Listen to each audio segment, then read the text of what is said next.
Okay, a very exciting day here in signing day. We signed 18 high school players.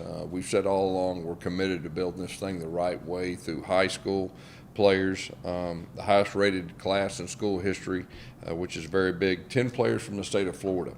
Had some hometown heroes in that mix. 6 from Georgia. Really, we really focused on Atlanta, which is a very good spot for us, we feel like. And 13 of these guys will enroll early, which I think is very important with that. And just a brief something about each one of these guys. Frankie Arthur, our running back. Cam Martin did a super job recruiting this guy. It's Adrian Peterson's younger brother. He's a big guy. He can run. He'll have a chance to help us next year. Very excited about him. Quay Birdsong, a tall, very athletic linebacker, physical linebacker. He can rush the passer. Went to Colby Hudson's high school, a guy that we're very familiar with, very excited about Quay. Jordan Bridgewater's a wide receiver. Got a chance to watch him, I guess, the last 2 years in 7-on-7. He's very smooth. He can run, really catches the ball. We're very excited about him. Once again, a hometown hero, which is very important. E.J. Colson, quarterback, he fits our system perfect. I got a chance to watch him play in the state championship game, I guess a couple days ago. He was MVP. He is a dynamic thrower, runner, leader. He's got everything. We're very excited about EJ. Marcus Downs is a defensive tackle that is a really big athletic guy, about 6'5". He does a great job rushing. He's a physical guy. I think he's got a chance to be a really, really good player. Walt Claire Flynn is a guy that, really one of our more prized recruits. A lot of people around the country really wanted this guy. He's either the top center, number 2 center, by all the rankings and all that, playing in the Army, game and everything that goes with that. This guy will have a chance to help us early. So we're really excited about Walt Claire. He's been a leader of this class. His teammate Kylan Fox, same thing, one of the better tight ends in the country. He's playing the Under Armour All-American game, a guy that he's got receiver skills, but he's a big physical guy at the tight end position. He was really one of our main guys recruiting. He did a super job leading our class also. Stacy Gage, another leader. He was really one of the first guys committed in this class that really gave us some momentum. He's a running back. Cam Martin did a super job with him also. He can do it all, run, catch. He can do everything that a running back needs to do. Jacob Good, our defensive back, this guy was offered by just about everybody in the country, chose to come here. Very physical, very athletic, plays with an edge, and he'll have a chance to play early. Very excited about Jacob. Jalen Hayward, one of the top, highest rated recruits that we've ever had in school history. A guy that was committed to another school in the SEC for a long time and chose to come here. Really one of the leaders in this class. He can really run, great coverage skills, great ball skills.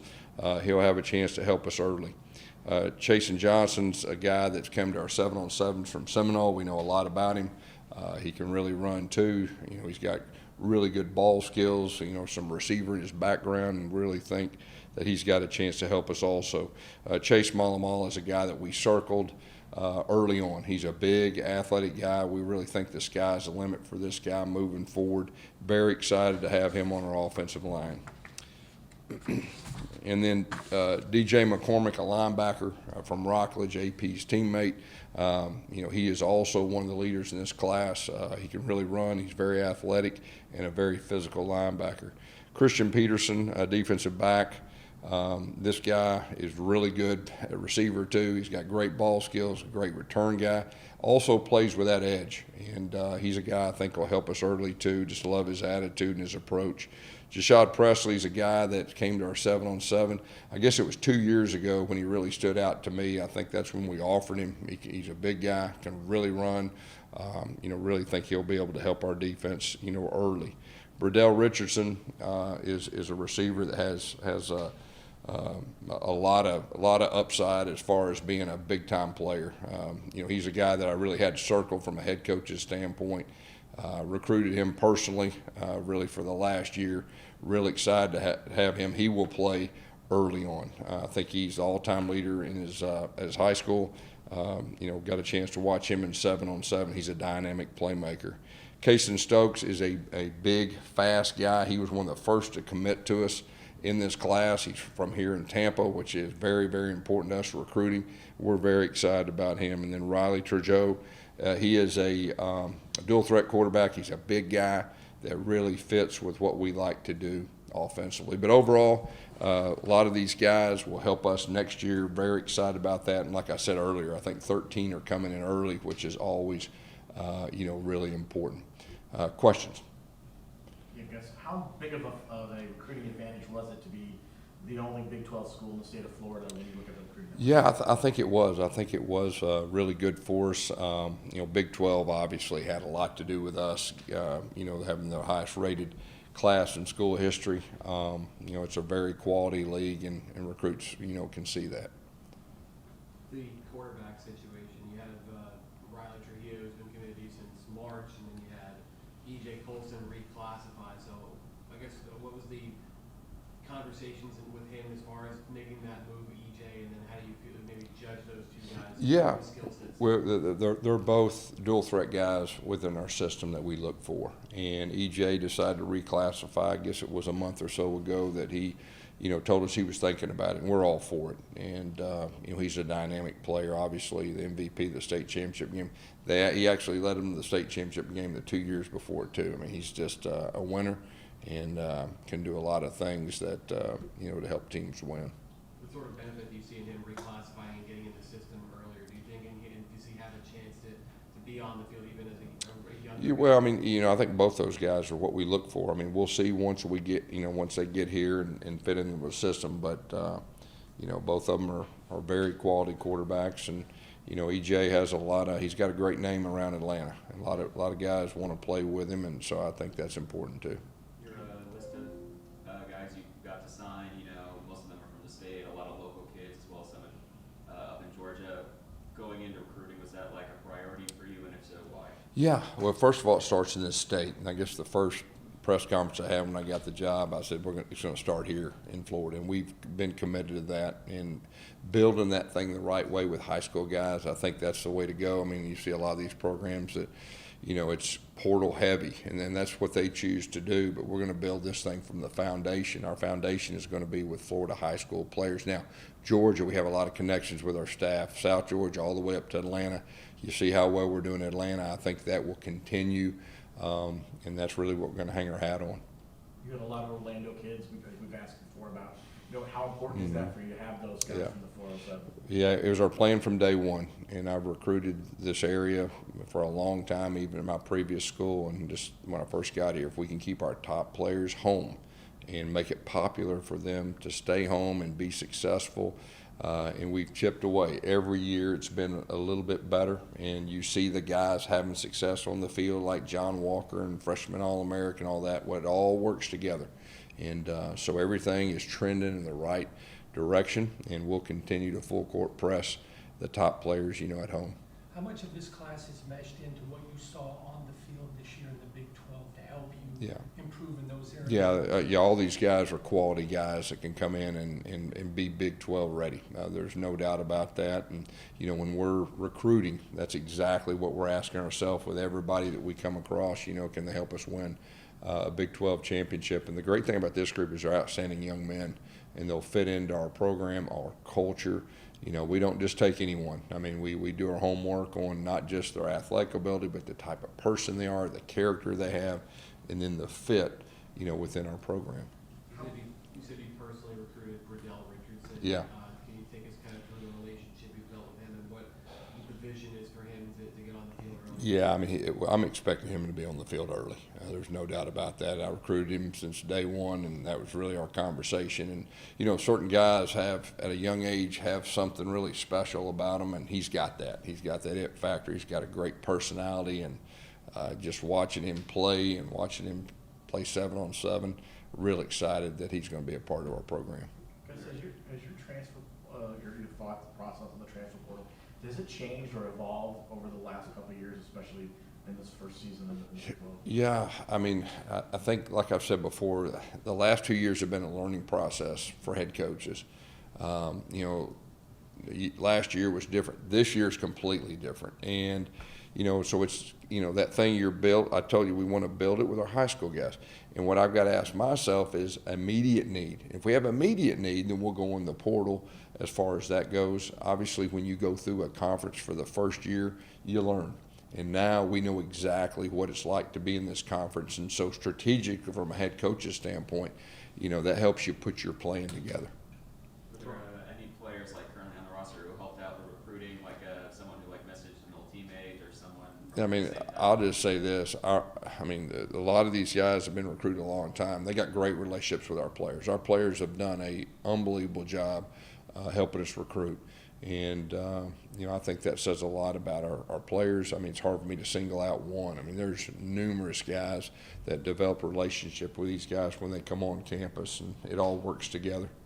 The timing of this day, not ideal for what you have later in the week, but is it a relief now to turn all the attention to Friday? There's a lot of moving parts right now. There's no doubt about that. This is the first time I've ever experienced at a bowl site having signing day, but hey, there's a lot of firsts that has come about this year, so it's just part of it. But overall it was a big time day for us, and it's exciting that we got these guys signed and ready to go. And now I can kind of turn my attention fully to the bowl. But overall, it was a great day. In your last conversations with these guys before they signed, was there get the 7th win, get the program moving forward? How important was all that? Yeah, I mean that's really with our current players more than anything.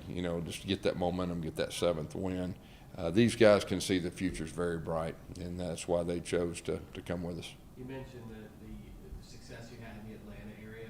All those guys, or a bunch of those guys, committed basically within a week at the start of July. So was it almost a collaborative effort between them in addition to The group knows each other well, and their families know each other well, and we're recruiting very hard for the 25 and 26 class around that area too, and so I think you will see that continue even more than it was this year. Now that this process is over, are you and the coaching staff kind of able to take a step back and just let it sink in that you managed to get the highest rated recruiting class in school history? I probably after this bowl game and you're at Christmas and you're with your family and you can kind of sit down and relax, you'll look back and that'll be the first time you're able to really go, okay, that was really good. But things are so busy right now, and then we also got to prepare for January 3rd to come back. So there's a lot of moving parts. We're very excited we got this class, but we'll enjoy it in the proper time.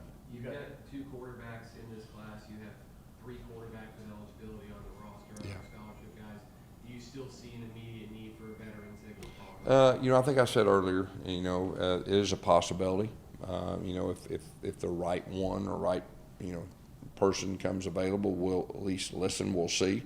I'm not ready to sit here and tell you, but we do know we have a lot of quarterbacks, and I think that's a good thing. You've recruited a couple of them, so what sort of experiences are you seeing in dealing with the transfer market at the quarterback position right now? Yeah, I mean, I think it's a new age in college football, and you look like in the past this has been the backups that have went in portal. Well, this year it's the starters, which that's a little bit new for everybody, and so just looking for the right fit. And my job is to make our team the best it possibly can be, and it doesn't matter what position that is. And so we'll see what happens. You had 18 signees.